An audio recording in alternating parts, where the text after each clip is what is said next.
Hello అండి, అందరికీ నమస్కారం. ఈరోజు ఇంటర్వ్యూలో మనతో పాటు తారకేశ్వరి నేత గారు ఉన్నారు. సో ఆవిడ గురించి ఒక ఫ్యూ వర్డ్స్ చెప్పాలి అంటే she a social activist and అలానే స్టేట్ ఏదైతే ఉందో BC welfare association women wing కి స్టేట్ జనరల్ సెక్రటరీగా ఉన్నారు. And not only that, right to information కి స్టేట్ వైజ్ గా ఉమెన్ వింగ్ కి ఆవిడ ప్రెసిడెంట్ గా ఉన్నారు. సో వీటితో పాటు ఉమెన్ ఎంపవర్మెంట్ కి కావచ్చు, ఉమెన్ ఎంప్లాయ్మెంట్కి కావచ్చు, అంటే ఒక స్త్రీ తన స్వశక్తితోటి ఎలా తన జీవితాన్ని ముందుకు తీసుకెళ్ళొచ్చు. సో ఇలాంటి వాటి మీద ఆవిడ ఎంతోమంది ఆడవాళ్ళని తగిన సలహాలు సూచనలు అందిస్తూ సో వారి భవిష్యత్తు ఫ్యూచర్లో ఎవరి మీద డిపెండెంట్ కాకుండా స్వశక్తితో ఎదగడానికి తన వంతు సహకారం అందిస్తున్నారు. వారితో మాట్లాడదాం ఇప్పుడు. నమస్కారం తారకేశ్వరి నేత గారు. నమస్కారం అండి. ఎలా ఉన్నారండి? బాగున్నాను. మీరు ఎలా ఉన్నారండి? ఫైన్ అండి, thanks for asking. So Tarakeshwari గారు సోషల్ యాక్టివిస్ట్గా ఉన్నారు. అండ్ అలానే ఇందాక నేను ఇంట్రడక్షన్లో చెప్పినట్టు సో ఆడవాళ్ళకి మీ సహాయ సహకారాలని అందిస్తూ వచ్చారు. సో ఇది అంతా కూడా ఎప్పుడు స్టార్ట్ అయిందండి? How did all started before? Actually నా మ్యారేజ్, నేను 10th చదవంగానే నా మ్యారేజ్ అయ్యింది 2004లో. సో ఏంటంటే నా డ్రీమ్స్ అచీవ్మెంట్స్ చాలా ఉన్నాయి, నా గోల్స్ అన్నీ. సో అవి ఎలా అనేసి అనుకుంటే, సో నా హస్బెండ్ సపోర్ట్ వల్ల నేను ఆఫ్టర్ మ్యారేజ్ నేను ఈసీ ఎలక్ట్రానిక్స్ ఇంజనీరింగ్ కంప్లీట్ చేశాను. నెక్స్ట్ తర్వాత మ్యారేజ్ అయింది. మ్యారేజ్ తర్వాత బీటెక్ కంప్లీట్ చేశారు. నా హస్బెండ్ సహకారం వల్లే చేశాను. దెన్ ఆర్టిస్ట్గా కూడా చేశాను. నాకు 2 kids, 2 బేబీ బాయ్సే. సో వాళ్ళని చైల్డ్ ఆర్టిస్ట్గా తను సపోర్ట్ వల్లే వాళ్ళని చేస్తూ నేను ఒక్కొక్క మెట్టు ఎదుగుతూ 2014 నుండి టీవీ సీరియల్స్లో చేశాను. బాబు చేశారు. 2014లో మళ్ళీ ఈటీవీ ప్లేస్లో నేను టీమ్ లీడ్ చేస్తూ ఒక కామెడీ షో కూడా చేశాను. దెన్ అలా కొంచెం ముందుకెళ్తూ 2017లో మోడలింగ్ ఫ్యాషన్ షో కాంపిటీషన్ జరిగితే అందులో నేను సెలెక్ట్ అయ్యాను. ఏదో కామన్గా వెళ్ళాను, సో సెలెక్ట్ అయ్యాను. సో నా హస్బెండ్ ఏమనుకున్నారంటే నాలో చాలా టాలెంట్ ఉంది, సో అది తను ఏంటంటే నేను ఏదో లోపల చేసేసుకుంటున్నాను, తను ప్రూవ్ చేయాలని చెప్పేసి నన్ను మోటివేట్ చేస్తూ ఇంకా ముందుకు తీసుకెళ్తే నేను 2017లో చేస్తే 2018లో mrs Hyderabad skin tone title winner and 2nd రన్నర్-అప్లో వచ్చాను. So mrs Hyderabad 2018. ఎస్. 17లో చేస్తే డిసెంబర్లో స్టార్ట్ అయింది, జాన్లో వచ్చిందండి. This is okay. So runner up గా నిలిచారు. సెకండ్ రన్నర్ అప్ గా. నైస్. ఓకే. అలాగే 2019లో అలాగే తిను ఇది కాకుండా ఇంకా ముందుకెళ్తే ఎంతో మహిళలకి తిను ఒక ఆదర్శంగా నిల్చుంటుంది, తిన్ని ఎక్కడే ఆపేయొద్దు, వంటింటికే పరిమితం చేయొద్దు అని చెప్పేసి తన సపోర్ట్ వల్లే ఇంకా ముందుకు వెళ్ళడం వల్ల మళ్ళీ గుర్తించి ఫిలిం ఇండస్ట్రీ నుండి 30 years యానివర్సరీలో నాకు పద్మమోహన్ అవార్డ్ ఇచ్చారు, సెలెక్ట్ చేసి. సో దెన్ దాని తర్వాత కరోనా టైంలో చాలా నేను ఫుడ్ డిస్ట్రిబ్యూషన్ చేయడము, మహిళలకి సహకారం చేయడము, ఏమంటారంటే ఇప్పుడు ఏజ్ వాళ్ళు ఉంటారు కదా, వాళ్ళకి పెన్షన్స్ అవి ఇవి అన్నీ ఆగిపోయాయి కదా, సో వాళ్ళకి సపోర్ట్ చేయడము, హెల్త్ ఇష్యూస్ ఏదైనా ఉంటే వాళ్ళకి వెంబడి వెళ్ళి చూపించడం హాస్పిటల్స్లో అలా చేయడం జరిగింది. అది ఇప్పుడు ఏంటంటే సింగిల్ ఉమెన్ ఉంటుంది కదా, సో వాళ్ళకి చాలా ప్రాబ్లమ్స్ జరుగుతూనే ఉంటాయి. ఏ చిన్న జాబ్ ఇది ఇంట్రెస్ట్ అన్నది మీకు కరోనా టైంలో స్టార్ట్ అయింది అనుకోవాలి? లేదండి, నా చిన్నప్పటి గోల్స్ ఇవన్నీ. నేను ఏంటంటే నాది 10thలో మేము 5 sisters. నేను పెద్దక్కని. సో నేను ఏది చేయాలన్నా నా వెనుక చూస్తే 4. సో ఏంటంటే ఏది చేయాలన్నా కానీ కొన్ని ఏది ఉన్నా స్టాప్ ఇట్లా మమ్మీ అలా చేస్తూ ఉంటే నా హస్బెండ్ నాలో ఉన్న క్రియేటివిటీస్ అన్నీ బయటికి తీశాడు. సో అలా నేను ఈ స్టేజ్లో ఇప్పుడు బీసీ ఉమెన్లో స్టేట్ జనరల్ సెక్రటరీగా ఉన్నాను. రైట్ టు ఇన్ఫర్మేషన్లో స్టేట్ ఉమెన్ వింగ్ ప్రెసిడెంట్గా ఉన్నాను.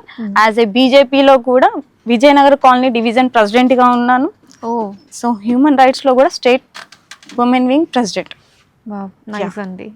నేను మ్యారేజెస్ కూడా చేశాను. కన్యాదానం కూడా చేశాను, మ్యారేజెస్ ఒక 4-5 చేశాను ఇండిపెండెంట్ గా. నేను నా హస్బెండ్, ఎవరి సహకారం ఎవరి సపోర్ట్ లేదు, మీ డబ్బులు మేమే. వాళ్ళకి పిల్లలు ఇప్పుడు వావ్, లవ్లీ, అమేజింగ్. సో వీటిల్లో మీ బాధ్యతలు ఏముంటాయండి? ఇప్పుడు ఫస్ట్ సపోజ్ మనం రైట్ టు ఇన్ఫర్మేషన్ గురించి మాట్లాడుకుంటే, సో ఉమెన్ వింగ్కి ప్రెసిడెంట్గా ఉన్నారు కదా స్టేట్ వైజ్గా. సో దీంట్లో మీరు నిర్వర్తించే బాధ్యతలు ఏంటి? ఏంటి అంటే రైట్ టు ఇన్ఫర్మేషన్. ఇప్పుడు గవర్నమెంట్ హాస్పిటల్స్ ఉంటాయి, అందరు రిచ్ పీపుల్ అయితే ఉండరు. అలా అని చెప్పి మొత్తం డౌన్ కూడా ఉండరు, మీడియం. సో వాళ్ళు ఏది బయటికి చెప్పుకోలేరు. అలా అని చెప్పేసి గవర్నమెంట్ హాస్పిటల్స్కి వెళ్ళాలంటే షై ఫీల్ కూడా ఉంటుంది. అయ్యో మేము మధ్యలో మిడిల్ క్లాస్, సో వెళ్తే నలుగురు చూస్తే చుట్టాలు వాళ్ళు వీళ్ళు ఏమనుకుంటారా అని ఉంటుంది కదా. సో వాళ్ళకి ఏంటంటే సరైన ట్రీట్మెంట్ జరగదు, ఎవరికి చెప్పుకోలేరు, సతమతం అవుతూ ఉంటారు.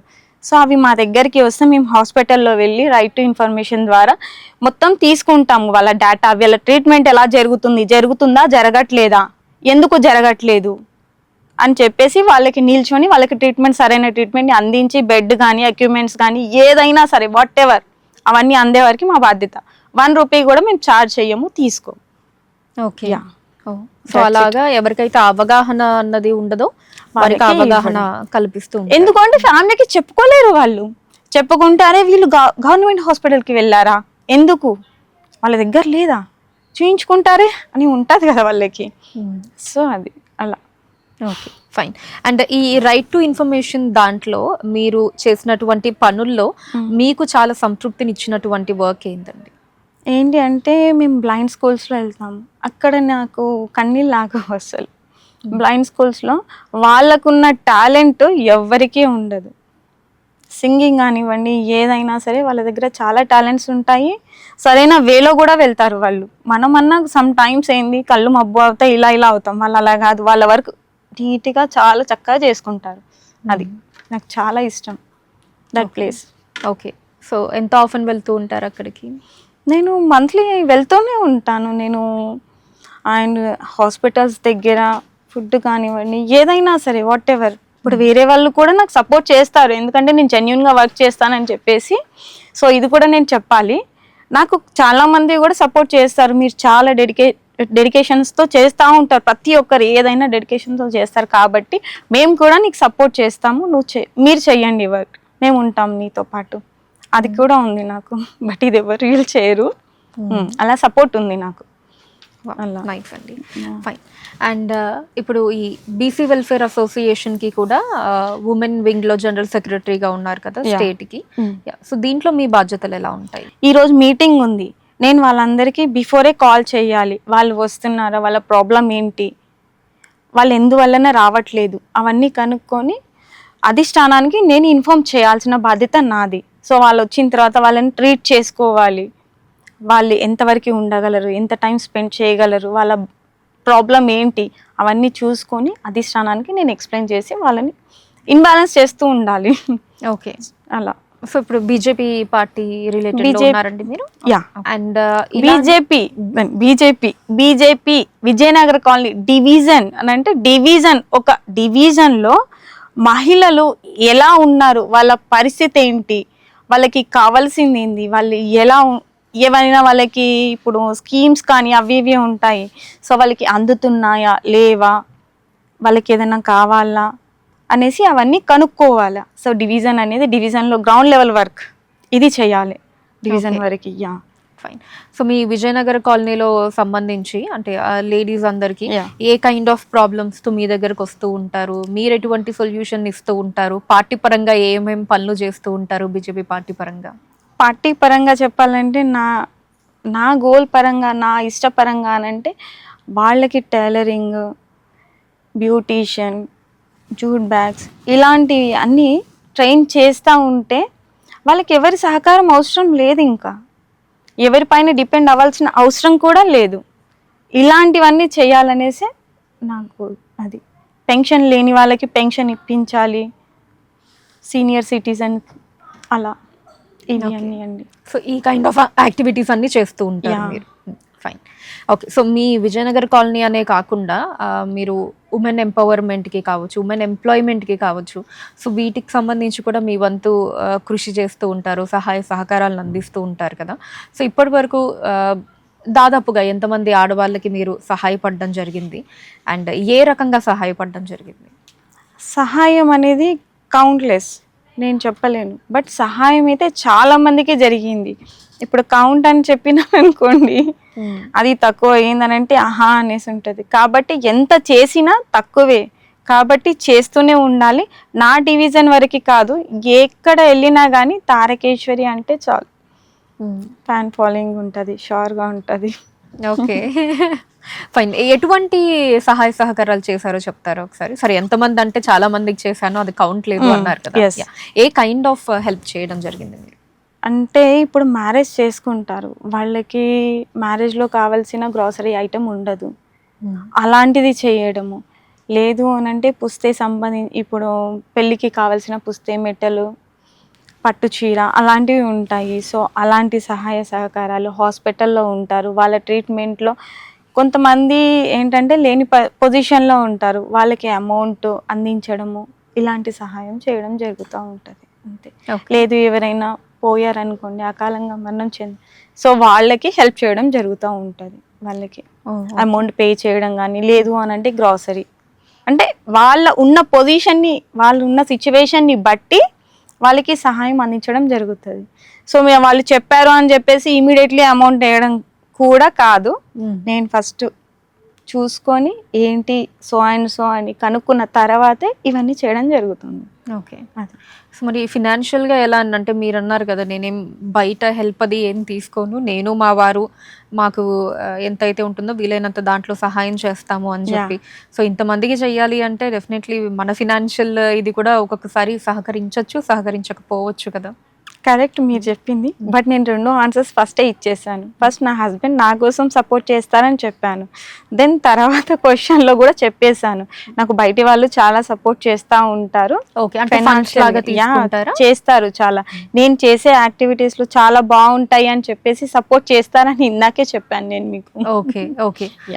సో అంటే ఫస్ట్ అయితే మీ వరకు ఒకవేళ మీరు చేస్తూ ఉంటారు. నా హస్బెండ్ నన్ను ఫస్ట్ ఏంటంటే తిన దగ్గర టాలెంట్ ఉంది, తిని ఎలా అయినా ముందుకు తీసుకెళ్ళాలి అని చెప్పేసి నాకు నచ్చిన వేలో నేను అంటే విన్నరా ఎలా లూజరా అనేసి ఒక్కొక్క స్టెప్పు ఎక్కించుకుంటూ దాని తర్వాత సొసైటీకి నేను పరిచయం అయ్యాను. ఫస్ట్ నేనేంటో సొసైటీ నా హస్బెండ్ దగ్గర ఎలా అయితే ప్రూవ్ చేసుకున్నానో సొసైటీలో కూడా ప్రూవ్ చేసుకున్న తర్వాతే ప్రతి ఒక్కరు కూడా నాకు సహాయం అందించడం జరుగుతుంది. అది సో మీ హస్బెండ్ మీకు స్ట్రాంగ్ సపోర్ట్ అంటే? Yeah, my parents also. నా పేరెంట్స్ నాకు ఇద్దరు దేవుళ్ళే. ఓకే. నేను చదివిన స్కూల్లో కూడా టీచర్స్ కూడా నాకు సపోర్ట్ చేస్తారు. ఏం చేస్తూ ఉంటారండి మీ వారు? నా హస్బెండ్ రైల్వేలో జాబ్ చేస్తారండి. ఓకే. సో ఫస్ట్ టైం మీరు మీ వారి దగ్గర మాట్లాడినప్పుడు ఇలా సో నేను హెల్ప్ చేద్దాం అనుకుంటున్నాను, వీళ్ళకి ఇలా ఒక ప్రాబ్లం నేను గుర్తించాను, వాళ్ళకి నేను చెయ్యాలి అన్నప్పుడు మీ వారు ఏం చెప్పారు? రెడీ అయిపోతారు అంతే, ఇంకేం మాట్లాడారు. నా దగ్గర టాలెంట్ ఉంది, సో ఎలా అయినా చేస్తుంది అని చెప్పేసి రెడీ అవుతారు అంతే. తప్పితే నడు వెళ్దాం అనేసి అంటారు తప్పితే నెక్స్ట్ ఇంకొక మాట ఉండదు. కానీ ఇలా మనం అన్ని సహాయం చేసుకుంటూ వెళ్తే రేపు పొద్దున మనకి ఎలాగా ఫినాన్షియల్ గా ఎలాగా అలా ఇప్పుడు ఏమీ అవ్వలేదు అస్సలు. నా హస్బెండ్ ఇంతవరకు ఎప్పుడు కూడా ఆ టాపిక్ అలాంటి మెసేజ్ అనేది నాకు ఇవ్వలేదు. బయటి వాళ్ళకు కూడా నా వైఫ్ ఇలా చేస్తుంది సో అని కూడా ఎవరితో టాపిక్ తీయలేదు. సో అయితే మీ గోల్ ఏంటండి నెక్స్ట్ అంటే ఫ్యూచర్లో ఏం చేద్దాం అనుకుంటున్నా? నా గోల్ ఒక్కటే అండి, women empowerment is the main. ఇవి రెండే సొసైటీలో చేయాల్సింది. మహిళా శక్తి పెంచాలి. ఓకే. సో అంటే ఇప్పుడు మీరు ఎక్కువగా సొసైటీలో చూసేటటువంటి ప్రాబ్లమ్స్ ఆడవాళ్ళకి సంబంధించి ఏంటండి, ఏమేమి ఫేస్ చేస్తున్నారు ఎక్కువగా? సింగిల్ విమెన్, ఇప్పుడు హస్బెండ్ లేని వీడియోస్ ఉంటారు, డివోర్స్ తీసుకున్న వాళ్ళు ఉంటారు. షూర్గా జాబ్ చెయ్యాలి, వాళ్ళు చేయక తప్పదు, ఎందుకంటే పిల్లలు ఉన్నా లేకున్నా కానీ వాళ్ళు జాబ్ చెయ్యాలి. వాళ్ళు ఆఫీసులలో కానివ్వండి ఎందులో జాబ్ చేసినా కానీ ప్రాబ్లమ్స్ ఎదుర్కొంటూనే ఉంటారు, కానీ వాళ్ళు బయటికి చెప్పుకోలేరు. ఎందుకు? బికాజ్ ఏంటంటే పిల్లలు ఉన్నారనుకోండి, వాళ్ళ కోసం కంపల్సరీ చేయాల్సిందే, ఖచ్చితంగా చేయాలి. చేయకపోతే ఇంకా ముందు, లేదంటే సూసైడ్స్ అవుతూనే ఉన్నాయి కదా.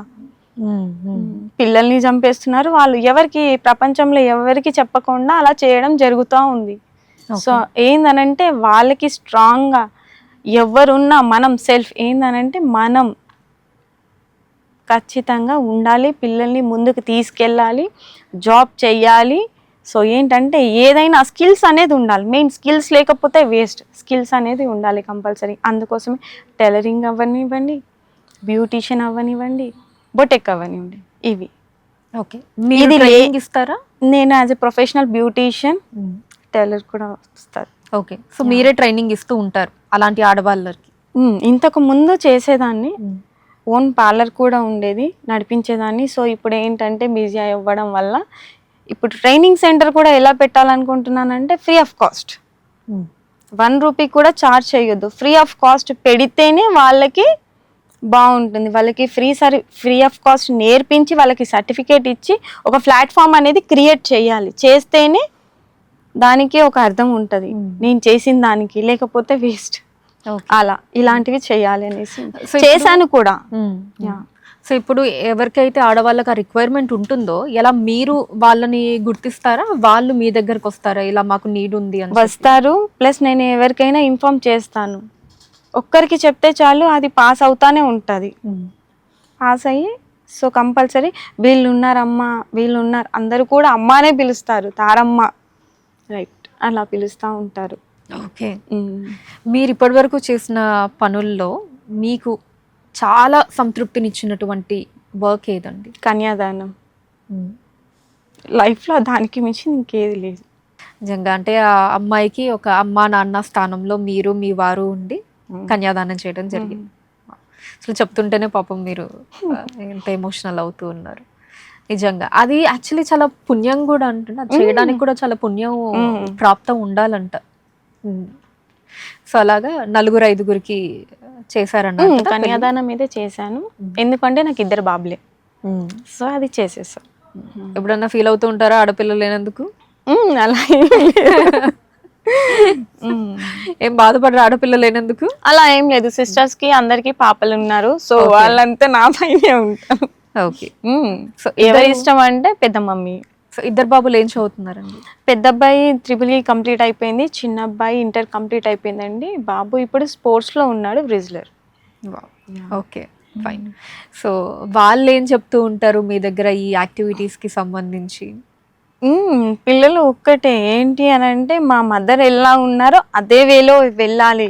చాలా అంటే నేను ఎలా ఉంటానో నా పిల్లలు ఇంకా ఎమోషనల్, నాకంటే చాలా ఎమోషనల్. ఓకే, సో వాళ్ళు కూడా బాగా సపోర్ట్ చేస్తూ ఉంటారు? చాలా సపోర్ట్ చేస్తారు, చాలా అంటే చాలా. ఓకే, అది గాడ్ గిఫ్ట్. ఇక్కడ పేరెంట్స్, హస్బెండ్, పిల్లలు. ఫైన్. సో నారీ శక్తి అవార్డ్స్ 2026 కి నామినేట్ అవ్వడం జరిగింది కదా, మీరు ఎలా ఫీల్ అవుతున్నారు? చాలా హ్యాపీగా ఫీల్ అవుతున్నాను, చాలా అంటే చాలా హ్యాపీగా ఫీల్ అవుతున్నాను. సో ఫస్ట్ టైం తెలిసినప్పుడు ఏమనిపించింది? ఎగ్జైట్ గా ఫీల్ అయ్యాను. Okay, fine. సో మీ డైలీ రొటీన్ ఎలా ఉంటుందండి? డైలీ అంటే సో మార్నింగ్ లెగ్స్తాను, లేచిన తర్వాత ఇంట్లో వర్క్ చేసేసుకోవడమే. ఎవరికైనా ఏదైనా ప్రాబ్లం ఉంది అని అంటే వెళ్ళిపోవడమే, ఇంకా ఉండేది ఏమి లేదు. వర్క్ కంప్లీట్ చేసేసుకోవాలి, ఇంకా బయటికి వెళ్ళిపోవడమే. ఓకే, ఇలా ఈ టైం బ్యాలెన్సింగ్ అంతా కుదురుతుంది. సో చిన్నప్పటి నుంచి పిల్లలకి అలవాటు చేసింది అది. యాజ్ ఏ చైల్డ్ ఆర్టిస్ట్గా బాబు ఉన్నారు కదా, చిన్నప్పటి నుంచి వాళ్ళకి అలవాటు అయిపోయింది, ఇది అంతా రొటీన్ అయిపోయింది వాళ్ళకి. సమ్ టైమ్స్ మేము అక్కడ అంటే అవుట్ ఆఫ్ స్టేషన్ వెళ్ళడం జరుగుతుంది, 3-4 డేస్ అవుతుంది. పిల్లలకి అది అలవాటు అయిపోయినాయి అవన్నీ. Okay, regular. సో ఈరోజు నేను వెళ్ళాలి అర్జెంట్గా అని అంటే ఓకే మమ్మీ, మా హస్బెండ్ కూడా ఓకే, ఓకే వెళ్ళిరండి. అండ్ మీరు ఇప్పటి వరకు ఫేస్ చేసినటువంటి హార్ట్ ఛాలెంజెస్ ఏంటండి? మహిళని తొక్కేయడం, ఎక్కడ వెళ్ళినా మహిళని ఎలా తొక్కేయడానికే ప్రయత్నిస్తారు. వాళ్ళని ప్రోత్సహిద్దాము, వాళ్ళని ముందుకు తీసుకెళ్దాము అనడం వరకే, కానీ ఇంతవరకు చేసింది ఎక్కడా లేదు. అది నేను చాలా ఛాలెంజెస్ని ఫేస్ చేస్తూ వచ్చాను, ఇప్పటికీ వస్తూనే ఉన్నాను. కానీ నేను చేసే మంచి పనులు ఉన్నాయి కాబట్టి నన్ను దేవుడు అనేది ముందుకు తీసుకెళ్తా ఉన్నాడు. నౌ స్టిల్ ఈ రోజున మీ ముందు ఇక్కడ పెట్టాడు నారీ శక్తి అవార్డు కోసం. Right now. సో ఎప్పుడైనా అనిపించిందా అసలు ఇది మారిపోవాలి సమాజంలో, ఇదిలా ఉంటే అప్పుడు ఒక మంచి సమాజం ఉంటుంది, ఒక బెటర్ సొసైటీ ఉంటుంది? ఎస్పెషల్లీ మీరు ఆడవాళ్ళ కోసం ఇంకెక్కువ పాటుపడతారు కాబట్టి, ఇన్ ద పర్స్పెక్టివ్ అంటే ఆడవాళ్ళ కోసం ఎలాంటి చేంజెస్ మన సొసైటీలో ఉంటే బాగుంటుంది అని మీరు అనుకుంటున్నారు? సొసైటీలో ఫస్ట్ మారాల్సింది లింగభేదం, మగ ఆడ అనేసి లేకుండా ఈక్వాలిటీ, ఎవరైనా ఈక్వల్ ఉంది. బట్ అది ఎక్కడ అనంటే కొన్ని చోట వరకే ఉంటుంది, కానీ ఎక్కడా లేదు. ఏమనంటే తను మహిళ, ఉమెన్. సో ఇప్పటికీ అంటే ఇప్పుడు మనం 2026లో ఉన్నాము, ఇప్పటికీ ఆడవాళ్ళంటే ఆ చులకనతనం కావచ్చు, తొక్కేయడం కావచ్చు, ఇవన్నీ ఉన్నాయని మీరు నమ్ముతున్నారా? సారీ, ఇప్పుడు మనం 2026లో 2026లో ఉన్నాం కదా, ఇప్పటికీ ఆడవాళ్ళంటే ఒకంత చులకన భావం కావచ్చు, ఇందాక అన్నారు కదా తొక్కేస్తున్నారు ఆడవాళ్ళని అని, అవన్నీ ఇంకా ఉన్నాయి కాబట్టే అదే చెప్తున్నాను నేను, ఉన్నాయి కాబట్టే ఉన్నాను. ఒక మహిళ పైలట్ అయ్యింది. మొన్న మొన్న మన జరిగిన యుద్ధంలో కూడా ఒక మహిళనే కదా చేసింది, ఆపరేషన్ ఫీల్డ్లో. సో అన్నింటిలో ఒక మహిళ ఉన్న తర్వాత కూడా తను ఒక మహిళే చేసింది అంతవరకే, కానీ వాళ్ళని ముందుకు తీసుకెళ్దాము. ఇంత నవరాలనా ఇది బోట్లో కూడా ఒక ఉమెనే కదండి చేసింది, ఇన్ని మంత్స్ అనేసి ఫుడ్ లేకుండా కూడా ఉంది కదా, ఒక ఉమెనే ఉంది. తనకి మళ్ళీ వచ్చాక అన్ని మంత్స్ ఫుడ్ తినకుండా వచ్చాక తను మళ్ళీ నడక నేర్చుకుంది. రైట్, మహిళా శక్తి అంతా ఉన్నది. Sunita Williams, right. అక్కడ ఉన్నాక వచ్చి తను మళ్ళీ కొత్తగా బాల్యం లైక్ చిన్న బేబీ లాగా నడక నేర్చుకుంది. ఇంత శక్తి ఉన్న మహిళల్ని ఎందుకు ముందుకు తీసుకెళ్ళాలి ముందుకి. ఉమెన్ ఎంపవర్మెంట్ అనేది ఎంప్లాయ్మెంట్ అండ్ ఎంపవర్మెంట్ ఆల్సో అవ్వాలి, ఇంకా చాలా డెవలప్ అవ్వాలి. Right, okay. సో ఇప్పుడు మీరు ఎప్పుడైనా కొంచెం లోగా ఉన్న ఫేస్లో ఏదైనా బాధపడినప్పుడు ఏం చేస్తూ ఉంటారు, వాటిని ఎలా అధిగమిస్తూ ఉంటారు, ఆ ఛాలెంజెస్ని కావచ్చు, ఆ బ్యాడ్ డేస్ని? బ్యాడ్ డేస్ ఉన్న నా face always smiling face, always. దేవుడు ఉన్నాడు, ఏదైనా మళ్ళీ రైట్ వేకి వస్తుందని నాకు ఫుల్ కాన్ఫిడెన్స్. రైట్ వేకి ఖచ్చితంగా వస్తుంది, అవుతుంది కూడా. ఓకే, సో బాగా స్పిరిచువల్ అండి మీరు? అవునా? ఎస్. ఓకే, ఏ దేవుణ్ణి బాగా నమ్ముతూ ఉంటారు? దేవుని నరసింహస్వామి, దుర్గామాత. లక్ష్మీ నరసింహస్వామి, దుర్గామాత. ఎస్. సో ఏదన్నా ఎలా అనిపించినా వెళ్ళి అక్కడ కూర్చుంటారా? అంతేనా?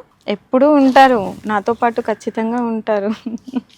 ఓకే, సో ఎప్పుడైనా అరే ఇది నేను ఇలాగా బ్యాలెన్స్ చేయలేకపోతున్నానే, లేదా ఇప్పుడు బయట హెల్ప్ కావాల్సిన వాళ్ళకి అంత టైం కేటాయించలేకపోవడము, లేదా వాటి మీద కాన్సన్ట్రేషన్ తోటి ఇంట్లో వాళ్ళని సరిగ్గా చూసుకోలేకపోవడము, అలాంటి సిచ్యువేషన్స్ ఎప్పుడైనా జరిగాయండి? జరుగుతాయండి. బట్ దాన్ని మళ్ళీ నేను ఎట్లా అనంటే అది నా సెట్ చేసేసుకుంటాను నేను, మళ్ళీ అది చేసేసుకుంటాను. అలా వాళ్ళు ఇంట్లో ఫ్యామిలీ అప్సెట్ అవుతే కూడా వాళ్ళని ఎలా హ్యాండిల్ చేయాలో చేసుకొని మళ్ళీ నా గ్రిప్లోకి తీసేసుకుంటాను ఫ్యామిలీని. అలా మాత్రం చేసేస్తారా? లేదు, మన మాటలు ఏదున్నా నిజాయితీగా ఉండడం, ఎక్స్ప్లెయిన్ చేయడంలోనే ఉంటుంది. సో అది అని మొత్తం క్లియర్గా ఎక్స్ప్లెయిన్ చేస్తే ఆటోమేటిక్ వాళ్ళు మనకి అట్రాక్ట్ అవుతారు. ఓకే, సో ఎప్పుడైనా మరి మీ బాబులు ఎప్పుడైనా మీ మీద అలిగినప్పుడు క్లియర్గా ఎక్స్ప్లెయిన్ చేస్తాను. అలగరు, బట్ అర్థం చేసుకుంటారు కాబట్టి అలగడాలు ఏమీ ఉండవు, వర్క్ చేయడమే ఉంటుంది. వాళ్ళు నన్ను చూసి నాకు కాంపిటీషన్. నేను తారా వాళ్ళ అబ్బాయిని కాదు, తారాని మా మదర్ అని, నా మదర్ అని చెప్పుకోవాలి. బిగ్ కాంపిటీషన్ ఇది మా ఇంట్లో. అది ఫైన్. ఓకే, సో ఇప్పుడు మీరుండే చుట్టుపక్కల ఎన్విరాన్మెంట్ అదంతా మీకు ఎలా ఉంటుందండి? ఎలా మాట్లాడతారు? చాలా బాగుంటారు, అందరూ బాగుంటారు, చాలా బాగుంటారు. సో ఏ హెల్ప్ కావాలి అన్నా, ఎవరికైనా ఏదన్నా సమస్య వచ్చినా ఐ థింక్ మీ ఏరియా ముందుకే మీ పేరు చెప్పేస్తారు అనుకుంటా. తారకేశ్వరి గారి దగ్గరికి తారమ్మ అంటారు. తారమ్మ, తారక్క, తారకేశ్వరి అనడానికి కొంచెం మంది అవుతుంది, అవ్వదు. సో తారమ్మ, తారక్క అంటారు. Right, fine. ఓకే, నారీ శక్తి అవార్డ్స్ లో ఇప్పుడు ఆబ్వియస్లీ నామినేట్ అవ్వడం జరిగింది మీరు, మరి గెలుస్తాను అనుకుంటున్నారా? షూర్, 100% అండి. 100% గెలుస్తాను, విన్ అవుతాను, ఎందుకు అవ్వను? నా ప్రొఫైల్ కొడితే కూడా వస్తుంది. ఫైన్ అండి. సో అయితే మీ లాంగ్ టర్మ్ గోల్ అయితే ఇలా సాధ్యమైనంత వరకు ఆడవాళ్ళకి సహాయం చేయాలి అంటారు. సాధ్యమైనంత వరకు అని అంటే టిల్ నా లాస్ట్ చివరి శ్వాస వరకు నా గోల్ ఇదే. ఓకే. మార్పు అనేది ఉండదు. సో మీలాగా సహాయ సహకారాలు అందించాలనుకునే వాళ్ళకి మీరు ఇచ్చేటటువంటి ఒక మెసేజ్ ఏంటండి? ఒక్కటే అండి, అవుతే చెప్పాలి, లేదు అని అంటే ఎవరికి కూడా ఆశ కల్పించొద్దు. నీతో అవుతే నేను ఇది చేస్తాను, లేదు అంటే కామ్ షట్ డౌన్, అంతే. నేను చెప్పే మెసేజ్ ఇది. లేనిది క్రియేట్ చేసి అదర్ పర్సన్కి ఆశలు అనేది కల్పించకూడదు, అది. Okay, fine. So thank you అండి, థ్యాంక్ యూ సో మచ్ మీ టైంకి, and all the very best చెప్తున్నాము నారీశక్తి అవార్డ్స్ కోసం. థ్యాంక్ యూ అండి. Thank you.